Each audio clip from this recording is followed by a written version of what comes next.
नमस्कार, नेशनल खबर का खास प्रोग्राम देख रहे हैं आप और मैं आपके साथ प्रज्ञा झा। आज इस खास प्रोग्राम में हम बात कर रहे हैं कि अगर किसी इंसान को अचानक से लकवा पड़ जाए तो उस वक्त में क्या करना चाहिए, और इस बात की जानकारी लेने के लिए अभी नेशनल खबर फोर्टिस अस्पताल में मौजूद है और अभी मेरे साथ मौजूद हैं head of neurosurgeon doctor Rahul Gupta ji. Sir, बहुत स्वागत है आपका। सबसे पहले नमस्कार, थैंक यू।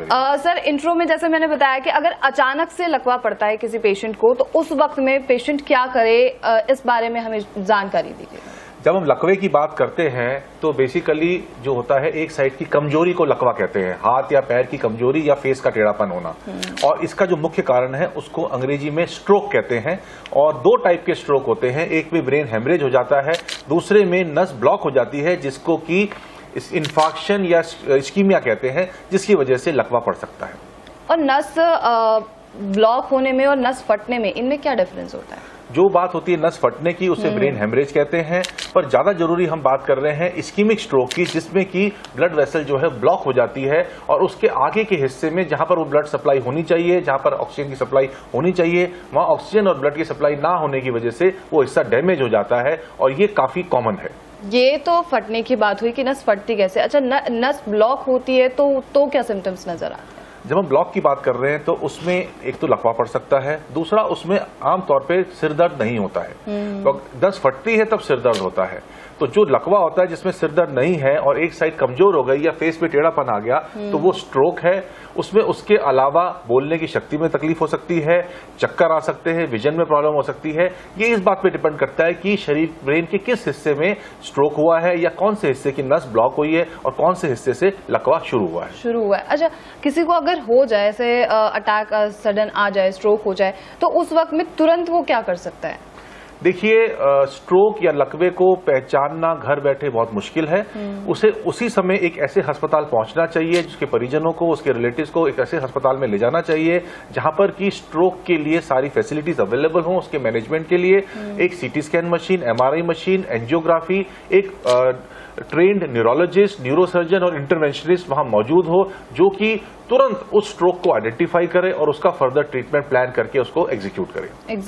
इसका ट्रीटमेंट क्या होता है? अगर कोई इंसान आता है प्रॉब्लम से ग्रसित है तो इसका ट्रीटमेंट क्या क्या हो सकता है? So, अगर किसी को लकवा हो रहा है, एक साइड हाथ पैर कमजोर हो रहे हैं, फेस में टेढ़ापन आ रहा है, बोलने की शक्ति में दिक्कत आ रही है, विजन में, बैलेंस में प्रॉब्लम है, तो तुरंत एक ऐसे सेंटर में पहुंचे जहां सीटी स्कैन है। इमरजेंसी में पहुंच के बताएं कि ये सिम्टम्स है, ताकि सबसे पहले उनका सीटी स्कैन हो।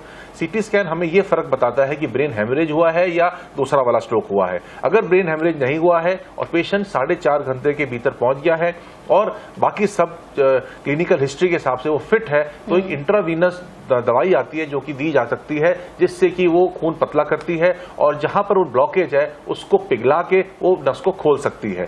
तो ऐसे कंडीशन में उस दवाई से बहुत सारे पेशेंटों को फायदा होता है। सर, आप जैसे हेड है न्यूरोसर्जन के यहाँ पर, तो आपके पास भी कई पेशेंट ऐसे आते होंगे, उनका ट्रीटमेंट आप कैसे करते हैं? और मुझे उसकी पृष्ठभूमि जरा जाननी है कि जो पेशेंट आते हैं आपसे क्या बात करते हैं, क्या चीजें जानना चाहते हो? तो ये तो मैंने आपको बताया कि जैसे पेशेंट हमारे पास स्ट्रोक के सिम्टम्स के साथ आया, हमारे इमरजेंसी के डॉक्टर्स ने पहचान लिया, तुरंत उन्होंने अलार्म रेज किया, हम लोगों को न्यूरोलॉजिस्ट को बुलाया, हमने पेशेंट को असेस किया। अगर वो फिट है तो वो इंजेक्शन दिया जाता है 4.5 घंटे के भीतर, जिससे वो नस खुल जाए। अगर बाई चांस वो पेशेंट किसी वजह से फिट नहीं है उस प्रोसीजर के लिए, या उसकी कोई ब्लड वेसल जो बड़ी साइज की है वो ब्लॉक्ड है, या फिर दवाई देने के बाद भी अगले 15 मिनट आधे घंटे में ऐसा लगता है कि वो नस खुली नहीं है, तो हम उसकी सीटी एंजियोग्राफी या एमआरआई या फिर उसको सीधा हम कैथ लैब में ले जाके एंजियोग्राफी करते हैं। और वहां एंजियोग्राफी करके अगर हमें ब्लॉक्ड वेसल नजर आती है तो हमारे पास 2 डिवाइसेस हैं, एक एस्पिरेशन डिवाइस है और दूसरा एक स्टेंट है, जिसकी मदद से हम उस क्लॉट को या थ्रोम्बस को पकड़े खींच लेते हैं और उस नस को खोल देते हैं। 70 से 80% केसेस में हम उस नस को खोलने में कामयाब होते हैं। उसका जो टाइम फ्रेम है वो स्ट्रोक ऑनसेट के बाद 6 से 8 घंटे या 10 घंटे तक हमारे को बेस्ट रिजल्ट मिलते हैं। तो इसीलिए बहुत जरूरी है कि पेशेंट जल्द से जल्द हॉस्पिटल में पहुंचे जहां पर ये फैसिलिटीज अवेलेबल है और वहां भी बिना टाइम वेस्ट करे अपना ट्रीटमेंट स्टार्ट करे। ऐसे पेशेंट्स को बहुत ज्यादा जिज्ञासा होती है कि आगे क्या होगा, क्या क्या कॉम्प्लिकेशंस हो सकती है, कितना खर्च आएगा। डेफिनेटली कोई भी प्रोसीजर बिना कॉम्प्लिकेशन के नहीं होता, खर्च भी आता है, लेकिन ऐसे में अगर टाइम वेस्ट किया जाता जाता है ये सोचने में कि कराएं या ना कराएं, या कंफ्यूजन कोई क्रिएट होता है, तो उसकी वजह से नुकसान मरीज को ही होता है। मरीज को ही होता है, बिल्कुल, ये तो सही बात है सर कि ब्रेन स्ट्रोक एक ऐसी प्रॉब्लम है जो कि आजकल देखने के लिए बहुत ज्यादा मिल रही है, ब्रेन से रिलेटेड प्रॉब्लम्स बहुत ज्यादा मिल रही है। तो जो व्यूअर्स देख रहे हैं उनके लिए आपका एक कोई मैसेज जो आप देना चाहते हो? मेरा सबसे इंपॉर्टेंट मैसेज ये है कि हम ब्रेन स्ट्रोक को प्रिवेंट कर सकते हैं, और प्रिवेंशन के लिए हमारे को अपने हेल्थ को ठीक रखना है।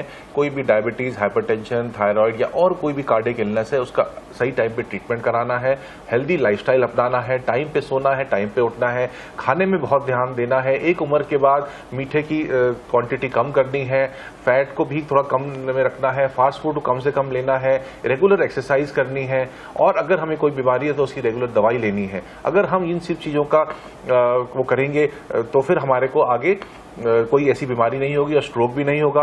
और अगर बाई चांस आपको लगता है आपके किसी जानकार को स्ट्रोक है, तो बिना टाइम वेस्ट करे उसे किसी बड़े अस्पताल में ले जाएं जहां पर की stroke sensitive care unit available हो। Okay, thank you so much sir आपका हमसे बात करने के लिए। Thank you very much. तो ये थे अभी मेरे साथ फोर्टिस अस्पताल के head of neurosurgeon doctor Rahul Gupta ji, जिन्होंने आपको बताया कि आखिर जो अचानक लकवा पड़ जाता है शरीर में, उससे कैसे बचा जाए और ट्रीटमेंट क्या है, और सारी प्रोसीजर के बारे में उन्होंने बताया। तो अब आप हमें बताइएगा कि आपको ये पूरा इंटरव्यू कितना इन्फॉर्मेटिव लगा, और उसमें और कुछ जानना चाहते हो तो वो चीज़ आप कमेंट में लिख सकते हैं। तब तक के लिए आप नेशनल खबर के साथ बने रहिए।